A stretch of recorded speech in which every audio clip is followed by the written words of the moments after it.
Hi everyone, I wish all of you a very happy new year. This is my first video of the new year. A few days back I posted this video and I got an overwhelming response from so many of you who want to become flight attendants and looking for some kind of guidance. So because of popular demand, I decided to make this video for you guys where I'll be sharing my journey of interview success and failures and all of my tips that you guys can use to become a flight attendant. And just for information, this video is gonna be made in two parts and this is the first part of the video, so stay tuned. So my journey began somewhere between 2009 to 2010 when I gave my first ever interview to become a flight attendant. I gave my interview in a couple of airlines like SpiceJet, Jet Airways, Indigo, and also Royal Jordanian, and of course Qatar Airways. I remember right after finishing college, I had joined one of the international call centers in Gurgaon, and I hated working over there because I knew it wasn't for me. But I did it anyway because I knew it was just a matter of time before I could join an airline. So it was not so easy to manage work and interviews, but I wanted to become a flight attendant at that time. So of course I did manage somehow. I used to take sick leave, or I would just go for an interview during the day, and at night I would go to work since it was a night shift. So yeah, it was something that I did back then. Now I don't really remember my first ever interview was for which airline in particular because it's been almost 12 years, but I distinctly remember that I used to wait for these open days with Qatar Airways.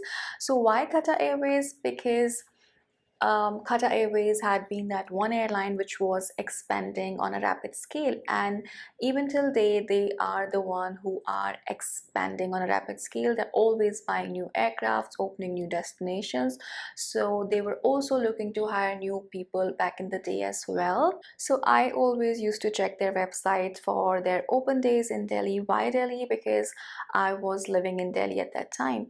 So meanwhile, I went for my interview with Indigo and I cleared all my 3 to 4 rounds.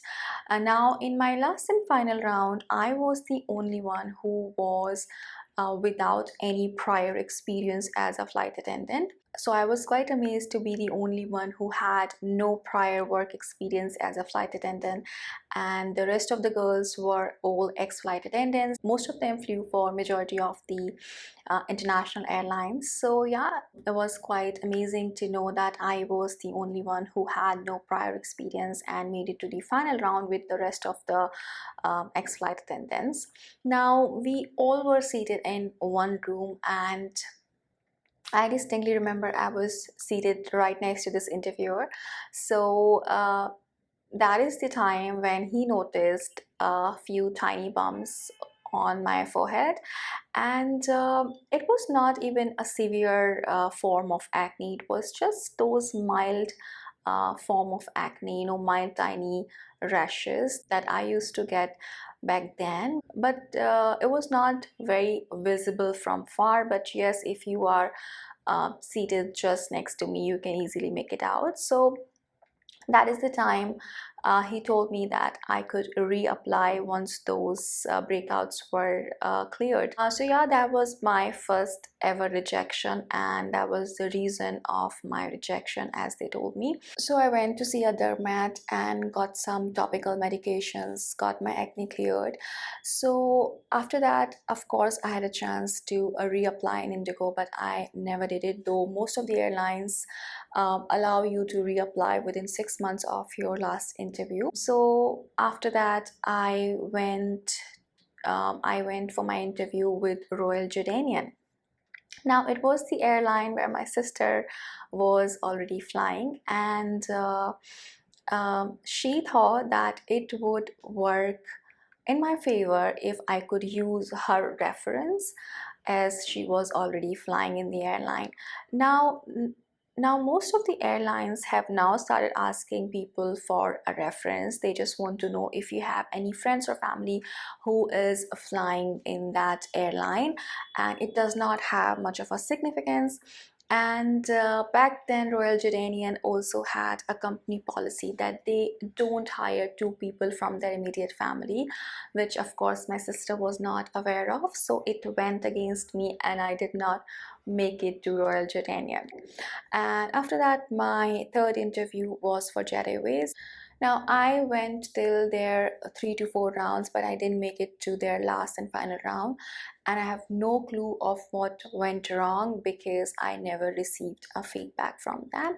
So yeah, those were the three airlines where I didn't get through, and these were the particular reasons. Now meanwhile, I got selected in SpiceJet, and I joined SpiceJet in 2011, and I also kept giving my interview for Qatar Airways. Now, why only Qatar Airways? Because Qatar Airways was the only international airline which was hiring on a rapid scale, as I previously mentioned. And it was the only international airline coming to India so frequently to conduct their open days. So it was the only opportunity to join any international airline back in the day, because out of those top 10 international airlines, Qatar Airways was the one hiring on a rapid scale, and Qatar Airways was conducting their open days every 3 to 4 months in major cities across India. So it was a great opportunity to join any international airline. But it took me 3 attempts to get through Qatar Airways, and I'm gonna tell you about all 3 attempts, what went wrong in the first 2 attempts. Now in my next video, I'll talk about how did I crack my interview for Qatar Airways and became an international flight attendant with Qatar Airways. So make sure that you turn on your notifications so you don't miss out on my video when it's out, and I'll see you soon. Bye. And just for your information, this video is going to be made in 2 parts. So